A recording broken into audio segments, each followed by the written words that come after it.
Magandang umaga mga kapugo. So, ayan, ito yung ano natin, chicks. Ito yung pugo na mga sisiw natin at saka yung Rhode Island natin na mga sisiw. So, last time mga kapugo ay naalala nyo, nag-transfer tayo ng mga sisiw doon sa my brooding cage. Ito mga sisiw natin. Transfer natin doon sa may likod bahay na kulungan ng my brooding cage. So, ngayon, nilipat ko dito sa loob ng bahay kasi nga yung extension natin ng bulb nila ito ay hindi masyadong mahaba, so hindi makaano doon sa may brooding cage nila. So kailangan talaga na pailawin itong ating mga sisiw. So ang ginawa ko ay transfer ko muna itong mga sisiw natin dito sa may crates, malaking crates, at nilagay ko dito sa may loob ng bahay. So gaya din ng dati ko na dito ko nilagay yung mga sisiw ko nasa may crates o yung sa ginawa kong brooding cage na box. So dati ganun din. So ngayon inilipat ko naman dito, binalik ko naman dito sa may loob ng bahay kasi nga yung ilaw, napaka-importante sa kanila na mailaw, na may lawan at painitan kasi mga sisiw pa. So ayan na nga mga kapugo, ito yung mga ano natin, pang-11 natin na mga sisiw, mga itlog po, mga sisiw na pugo. So pang 11 breeding na natin ngayon. Ito na yung pang 11 breeding at saka medyo marami na. Marami yung napisa, mga more than 20 yata ito na mga sisiw. Diba naalala nyo, nag-transfer tayo at nakuha tayo sa loob na incubator at may natira pang mga ilang mga piraso na hindi pa napisa. So yun, napisa na yung iba at yan, mga more than 20 itong napisa natin mga pugo. So yan, maswerte tayo kasi marami napisa.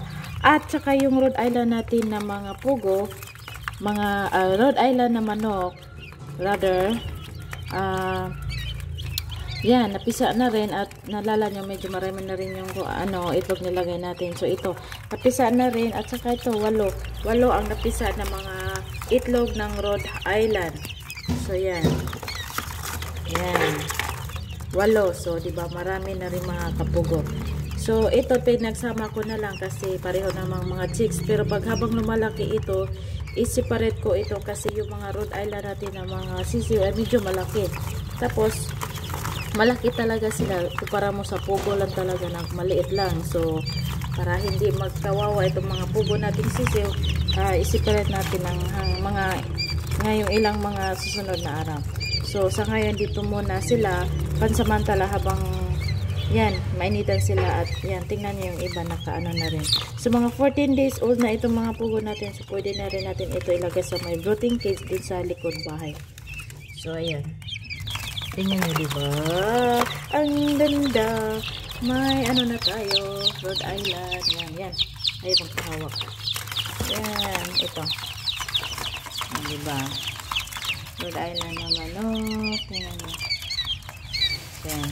So, mayroon na naman akong nakasalang doon sa may incubator. Sige, tara tingnan natin. Ayan, may panibago na naman akong na-incubate ng mga itlog. Ito yung itlog ng pugo at saka itlog ng Rhode Island. Kasi, di ba naalala nyo na nangitlog, nag-start na rin ng itlog yung Rhode Island ko na babae, na manok. So, yan, araw-araw na rin ng itlog. So, kuha tayo ng marami itlog araw-araw na nikom at yan nilagay natin sa may incubator. So yan, pang ano na rin ito, pang 13 na natin na pag-incubate. Yan, diba? So nilagyan ko ng X para madali sa akin yung pagbaliktad ng itlog Rhode Island. Yan, so pag ganyan, so kabila naman ang pagbaliktad ko. Yan. So, tapos yung mga itlog pugo, yan, roll over ko na lang para pantay yung mainitan itong ating itlog pugo. Yan. So, diba, marami na rin. Tingnan nyo. So, medyo marami na rin napisa nating mga itlog ng Rhode Island. 8 na yung mga sisiw natin. So, sana itong lahat ay mapisa rin at saka itong mga itlog pugo. So, yan. Balik tayo doon sa may brooding cage nila. Ayan, balik tayo mga kapo at lagyan natin, bigyan natin ng konting pagkain. Yan. Nasanay na rin ito na kumain ng maliit na grano ng feeds. Ito yung ginagamit ko ay Integra 1000. Pwede rin Galimax. Yan. Galimax 1 kasi maliit lang yung na grano ng feeds. At saka itong nila, tubig na may halong Vitamin Pro. Ayan. So, nilagyan ko ng Vitamin Pro para malusog sila na lumaki, na may vitamins yung halo ng tubig nila. At saka nilagyan ko pa rin ng bato para at least hindi naman malunod itong ating mga maliit na sisiw. Ayan. O, tingnan nyo nagagawa, diba? Malaki na talaga sila.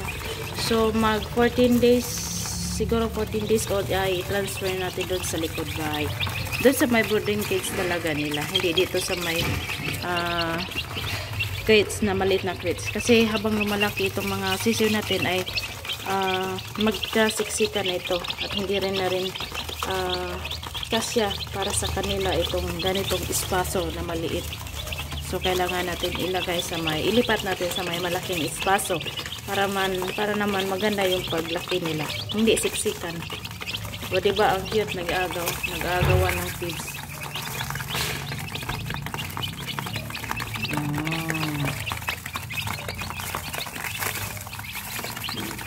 So, yan. Medyo marami na yung ating mga pugo. Tapos may nangkibit na naman tayo. Tapos may nangitlog naman na fertile. So, yan. May nangitlog na commercial.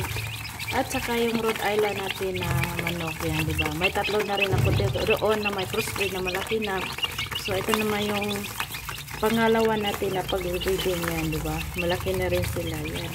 So, marami na tayong mga manok na pugo. So, ayan. Hanggang dito na lang yung video ko. Sana'y nagustuhan nyo. At kung nagustuhan nyo, please subscribe, like, and share naman itong aking video para naman ma-share ko naman sa iba yung mga tips at idea ko kung paano mag-alaga ng alagang pugo at saka Rhode Island na manok. So, yan. Sana'y nag-enjoy kayo. Salamat sa panonood. Happy farming mga kapugo!